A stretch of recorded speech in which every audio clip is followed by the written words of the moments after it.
आज के टॉपिक में हम डिस्क और हूप के लिए रोटेशनल काइनेटिक एनर्जी को कैलकुलेट करेंगे।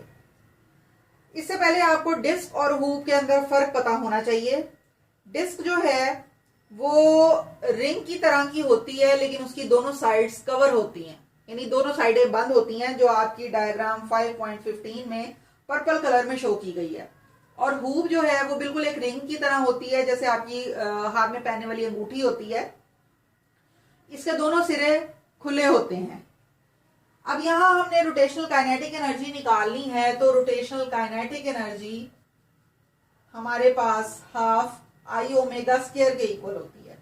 सबसे पहले हम इसको डिस्क के लिए कैलकुलेट करेंगे, और डिस्क के लिए हमें मोमेंट ऑफ इनर्शिया की वैल्यू को याद रखना है कि ये हाफ एम आर स्क्वायर होती है। स्टूडेंट्स, डिस्क और हूप में अगर आप फर्क मजीद समझना चाहें तो आपकी बुक के पेज नंबर 109 पे कुछ डायग्राम बनी हुई है साइड पे, और उसमें डिस्क और हूप को बहुत क्लियर दिखाया गया है। वहां आपने इसकी शेप्स को समझना है और उसकी मोमेंट ऑफ इनर्शिया की वैल्यूज को याद करना है। उसके बाद हम डिस्क के लिए जब काइनेटिक एनर्जी निकालेंगे तो हाफ इसमें पहले से मौजूद है, आई की जगह हमने इसकी value half M R square omega square put कर। अब यहाँ ये दोनों मल्टीप्लाई होके 1/4 M R square omega square में कन्वर्ट हो गई। और चूंकि हमने लीनियर वेलोसिटी और एंगुलर वेलोसिटी का आपस का रिलेशन पढ़ा हुआ है, v is equal to R omega, तो यहाँ हम इसको पुट करेंगे आर ओमेगा स्क्वायर करेंगे दोनों साइडों पे, तो ये v स्क्वायर के इक्वल आ जाएगा। यानी हमने इस आर स्क्वायर ओमेगा स्क्वायर की जगह v स्क्वायर पुट कर दिया है, तो ये हमारे पास इक्वेशन बन गई है हाफ 1/4 एम वी स्क्वायर। उसके बाद हम इसकी एनर्जी निकालेंगे, यानी ऊपर से नीचे की तरफ जब ये डिस्क मूव करेगी तो इसकी पोटेंशियल एनर्जी इनिशियल पॉइंट पे मैक्सिमम होगी। यानी ये जो स्लोप वाली हमने ली थी डायग्राम, यहां पर ये है हमारे पास डिस्क। ये जब नीचे आ रही है तो शुरू में इसके पास थी पोटेंशियल एनर्जी, और जब ये नीचे की तरफ मूव करेगी तो ये चूंकि एक्चुअल मोशन परफॉर्म कर रही है, इसलिए इसके पास ट्रांसलेशनल काइनेटिक एनर्जी होगी। और चूंकि ये रोटेट कर रही है, स्पिन कर रही है आपने एक्सिस के अबाउट, तो इसके पास काइनेटिक एनर्जी रोटेशनल भी मौजूद होगी।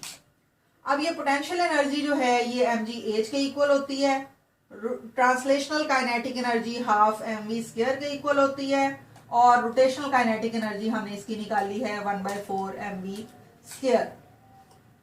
यहां से हम इसको सिंप्लीफाई करेंगे। एम वी स्क्वायर है दोनों में कॉमन, इसमें है 1/2 और इसमें है 1/4, और एम वी स्क्वायर है कॉमन। इन दोनों का जब हम एलसीएम लेंगे तो ये आ जाएगा 4 और 2 + 1, यानी हमारे पास इक्वेशन बन जाएगी कुछ इस तरह से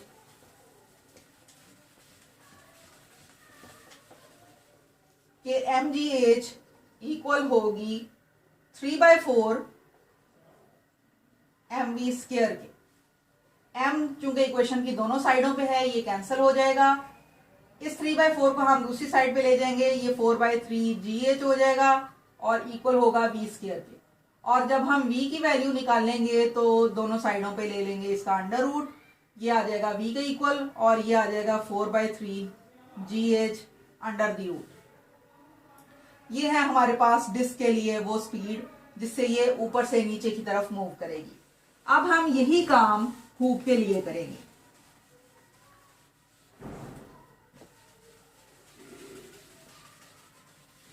यानी हूप जब ऊपर से नीचे की तरफ मूव करेगी तो उसके लिए हम इसकी रोटेशनल काइनेटिक एनर्जी निकालेंगे, जो कि हाफ आई ओमेगा स्क्वायर के इक्वल होती है, और moment of inertia for hoop is equal to M R square.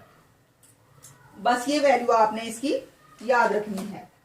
और ये चूंकि एम आर स्क्वायर के इक्वल है तो इसको हम पुट करेंगे ऊपर वाली इक्वेशन में, ये बन जाएगी हमारे पास आई की जगह M R square omega square, और फिर इसको खोलेंगे तो M R square omega square.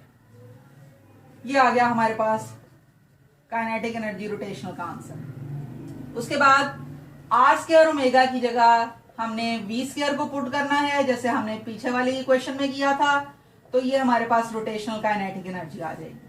और फिर उसके बाद हम इसकी एनर्जी की इक्वेशन लगाएंगे, पोटेंशियल एनर्जी, और ये इक्वल होगी काइनेटिक एनर्जी ट्रांसलेशनल और प्लस काइनेटिक एनर्जी रोटेशनल।